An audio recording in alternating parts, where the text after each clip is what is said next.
On the ocean of milk, while Lord Vishnu was resting on his Anantasesha, Mother Lakshmi Devi inquired him about the glories of Srimad Bhagavad Gita. And Lord Vishnu responds saying that the first 5 chapters of Bhagavad Gita are his 5 heads. The next 10 chapters are his 10 arms. The 16th chapter is his stomach, and the last 2 chapters, the 17 and 18, are his 2 lotus feet. The Lord also mentions here that a person who reads Srimad Bhagavad Gita 1 chapter a day, or 1 verse a day, or even half a verse, or even quarter a verse, is sure to attain perfection by all means. And this is about the Gita Mahatmya, and these narrations are in turn explained by Lord Shiva to Mother Parvati when she wanted to know about the glories of Bhagavad Gita. Once there lived a poor Brahmana along with his wife in a small hut. He had the habit of reading Bhagavad Gita every day before he went out to beg for alms. And that day he was trying to read the chapter 9 of the Bhagavad Gita, and while he was reading the 22nd verse, which reads, "Those who always worship me with exclusive devotion, meditating on my transcendental form, to them I carry what they lack and I preserve what they have." And now suddenly this Brahmana had a doubt whether the Lord is really taking care of his needs, he's really providing for him, etc. With that doubt and with a fit of rage, he striked those 2 lines of the Bhagavad Gita spoken by the Lord, and he closed the book and went out to beg for alms. And that particular day, nobody gave him anything. They had reasons to reject giving him anything, not even a morsel of grain. And in the meantime, there was a little boy who knocked at the Brahmana's house door, where his wife opened, and he had a box full of groceries and all goodies.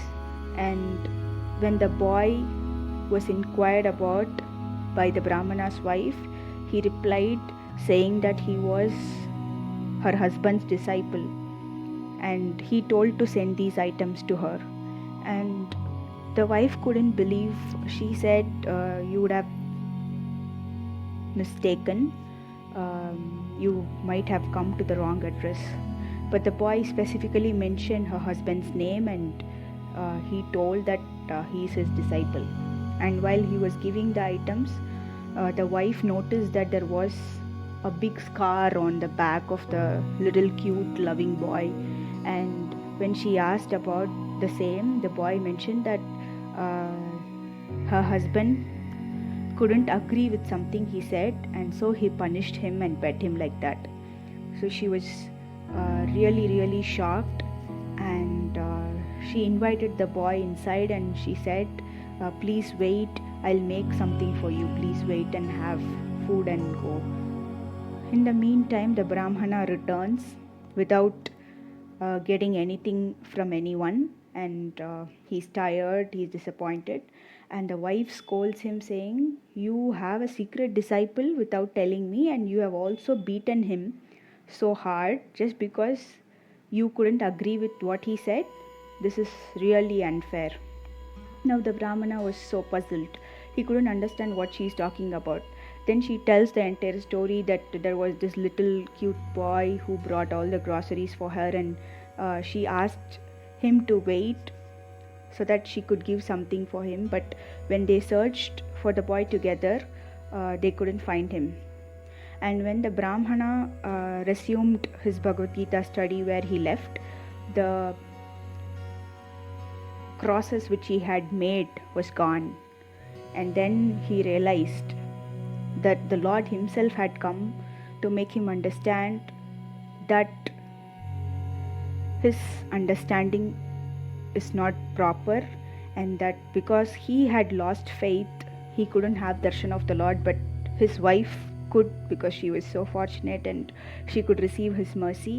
And then he realized his mistake, and he apologized to the Lord and vowed not to mistake the Lord's words again. So the story tells us that we should never have doubt in the words of the Lord, in the words of our bona fide Guru.